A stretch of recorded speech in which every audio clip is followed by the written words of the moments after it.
অবাক করা বিষয়।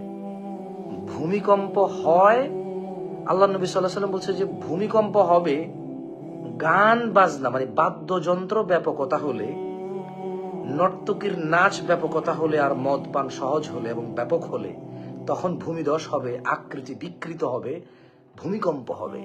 আর ভূমিকম্পর নিউজই হয়, ভূমিকম্প সম্পর্কে যে তথ্য ইউটিউবে যে দেখতেছি নিউজ চ্যানেলে, এই তথ্যই দিচ্ছে ব্যাকগ্রাউন্ড মিউজিক দিয়ে।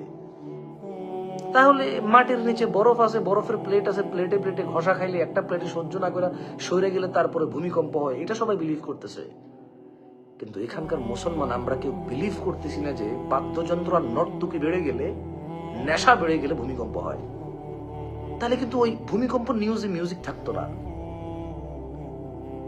এবং আমি ওই নিউজের নিচে কমেন্টস গুলো চেক করেছি, কারো কোনো আপত্তি নাই যে আপনি যে মিউজিক ব্যাকগ্রাউন্ড দিয়ে যে আপনি নিউজটা চালাচ্ছেন, এইটা তো মিউজিকের কারণে ভূমিকম্প হচ্ছে।